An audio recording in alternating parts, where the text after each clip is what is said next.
আজ আমাকে কথা বলতেই হবে ইনশাআল্লাহ, কারণ আগামীতে আবার আপনাদের সাথে দেখা হবে কিনা আমি জানি না।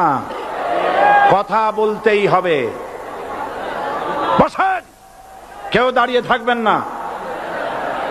আমি দেখতে পাচ্ছি বাংলাদেশের ভাগ্য আকাশে উত্তর গগনে কালো মেঘ জমা হয়েছে, ঝড়ের পূর্বাভাস লক্ষ্য করছি। যদি মোকাবেলা করতে না পারেন সক্ষম ভাবে, এমন অন্ধকার গাঢ় কালো অমাবস্যার রাত আসতে পারে যার সুবে সাদেক হওয়া অসম্ভব। সুতরাং আপনারা কি কাপুরুষের মতো কাফের মুশরিকদের গোলামি করে মরতে চান? বিড়ালের মতো 500 বছর বেঁচে থাকার কোনো লাভ নাই। সিংহের মতো 1 ঘন্টা বাঁচতে চাই। আমাদেরকে বলা হয় সাম্প্রদায়িক উস্কানিমূলক কথা নাকি আমি বলি। পত্রপত্রিকা দিছে না তারা? সাম্প্রদায়িক উস্কানি কথা, সাম্প্রদায়িক উস্কানিমূলক কথা বলি। সেই জন্যই বোধহয় শত শত মুসলিম আমাদের কাছে এসে মুসলমান হয়। মানুষে আর বোকা বানানো যাবে না। যাবে কি? আর বোকা বানানো যাবে? তারপর বলছে কি, এরপরে বলছে আমাকে বলছে রাজাকার।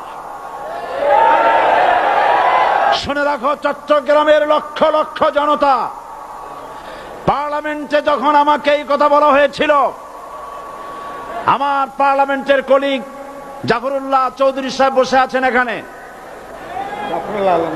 হ্যাঁ, জাফরুল ইসলাম চৌধুরী বসে আছেন পাশে, প্রধানমন্ত্রী সুদ্ধা, অন্তত 3 শতাধিক পার্লামেন্টের সম্মানিত সদস্যরা সেদিন বসা।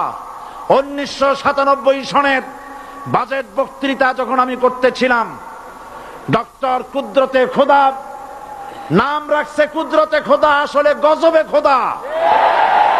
এই লোকটি নাস্তিক, ইসলামের চূড়ান্ত দুশমন। তার প্রণীত শিক্ষা ব্যবস্থার যখন সমালোচনা করছিলাম, ট্রেজারি বেঞ্চ থেকে আমাকে বলা হলো রাজাকার। আমি আমার সমস্ত শক্তি একত্রিত করে বলেছিলাম শুধুমাত্র হিন্দুস্তানের রাজাকারেরাই আমাকে রাজাকার বলতে পারে। আমি বলেছিলাম 1973 সন পর্যন্ত আমি বাংলাদেশের কোন রাজনৈতিক দলের নেতা এবং কর্মী ছিলাম না। আমি রাজাকার নই। আমাকে রাজাকার বলে যদি তাকেও প্রমাণ করতে না পারে 10 কোটি টাকার মানহানি মামলা দায়ের করব। আমার এই বক্তব্য সারা দুনিয়া শুনেছে। পার্লামেন্টে আমার এই বক্তব্য রেকর্ড হয়ে আছে। সেদিন 3 শতাধিক পার্লামেন্ট মেম্বারের কেউ আমার চ্যালেঞ্জ গ্রহণ করেন নাই। যে কোনো ব্যক্তি পার্লামেন্টে গিয়ে আমার বক্তৃতা দেখে আসতে পারেন। এরপরে 1997 সনের 7ই অক্টোবর দৈনিক জনকণ্ঠ পত্রিকা যখন আমার বিরুদ্ধে লিখলো, সেই পত্রিকায় সাইদির ওপেন চ্যালেঞ্জ 8ম পাতা, 1997 7ই অক্টোবর, এত বড় 2 কলমে হেডিং। সেখানে আমি বলেছি বাংলাদেশের সকল সাংবাদিক, গোয়েন্দা বিভাগ, বাংলাদেশের সকল বুদ্ধিজীবীকে আমি আমার পিরোজপুরে আমন্ত্রণ করছি। আমার উপস্থিতিতে যদি কেউ প্রমাণ করতে পারে বাংলাদেশের স্বাধীনতা যুদ্ধের বিরুদ্ধে আমার কোনো ভূমিকা ছিল, সজ্ঞানে স্বেচ্ছায় জাতীয় সংসদের সদস্য পদ থেকে পদত্যাগ করব। 3 বছর পার হয়ে গেছে, আজ পর্যন্ত কেউ এই চ্যালেঞ্জের মোকাবেলা করে নাই।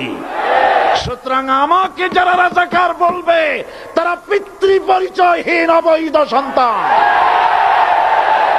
1971 সনের, শোনো মুসলমানেরা, 1971 সনের কোন কাদা সাইদির গায়ে লাগে নাই। আমাকে রাজাকার বলে জনগণ থেকে বিচ্ছিন্ন করবা, জনগণ থেকে আমারে বিচ্ছিন্ন করা যাবে না। কারণ এই জনগণ আমার জন্য আসে না, এই জনগণ আসে আল্লাহর কোরআনের জন্য।